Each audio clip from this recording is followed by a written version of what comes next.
Okay, so last time we left off with Dante and Virgil, right? They were in that fiery third ring of the seventh circle of hell. Yeah. And we were getting into some pretty intense stuff, violence against God, blasphemy, all that. Right. And that image of the fiery plane, just scorching heat, punishing those who had, Yeah. yeah, like you said, committed violence against God. Right, exactly. And within that ring, that's where we find the sodomites too, right? Exactly. Yeah. So we're really dealing with some pretty heavy concepts here. So this time we're going to dive into Canto 15. Okay. And I think this is a really fascinating part of their journey because Dante comes face to face with someone from his past, and it really makes you think about the people we encounter in life and the impact they have on us. I think that's a great way to frame it. Yeah, this canto is all about connections and how our past shapes us even in the most unexpected places. So let's set the scene right. Dante and Virgil, they're making their way along the bank of the Phlegethon. That river of boiling blood. Yeah, always a lovely image. Yeah, not exactly a pleasant stroll, right? And they're surrounded by these suffering souls. Just imagine the heat, the cries of torment. It's a very visceral depiction of suffering. And then out of this crowd, a figure reaches out and grabs Dante's garment. It's a moment of intense emotion right in the middle of all this chaos. And Dante, he's probably startled. And then he sees the face. It's his old teacher, Brunetto Latini, a really prominent figure in Dante's life. A scholar, a writer, a politician. And now here he is in the circle of hell. Yeah, and this is where it gets really interesting because you have to remember why Brunetto is in this circle. Right, the text places him with those who were violent against nature. Exactly, and yet Dante's reaction is so complex. He greets Brunetto with so much respect. He even calls him father. Which is really striking. Yeah. Right? It shows us the depth of their relationship. I mean, it really makes you think about how we judge people, right?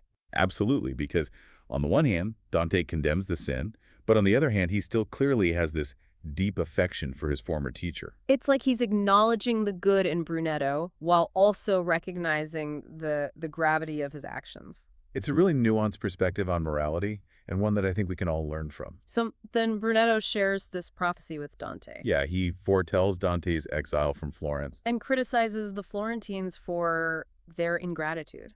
It's interesting because even here in this eternal realm, we see those earthly concerns playing out. Like even in hell, politics and reputation still matter. Right. It's a reminder that our past experiences and even our disappointments, they can stay with us in ways that we might not expect. But amidst all this doom and gloom, Brunetto also offers Dante some encouragement. He praises Dante's poetic talent and urges him to follow his star. That image of the star is so powerful, right? It represents Dante's destiny, his potential for greatness. It's like this guiding light that he should always strive towards. And I think that's something we can all relate to, right? That idea of having a purpose, a passion that guides us through life's challenges. Absolutely. We all need that star to help us navigate the darkness. Then Brunetto makes a really poignant request. He asks Dante to remember him, to keep his memory alive through his work. Specifically through his book, Tresor.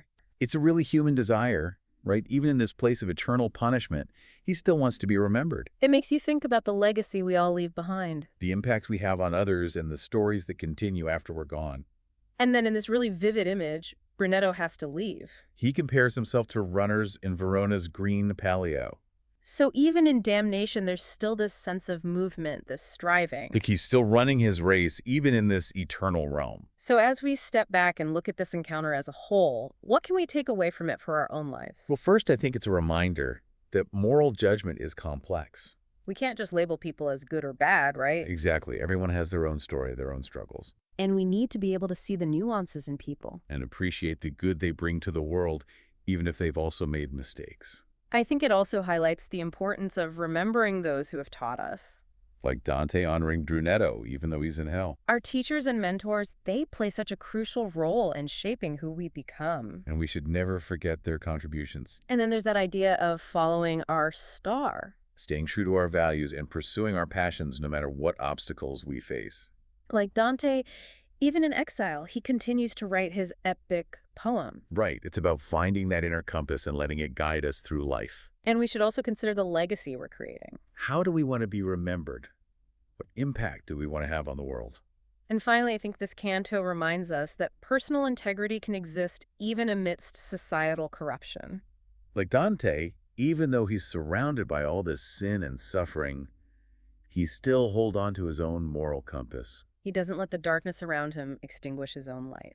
And I think that's a powerful message for all of us.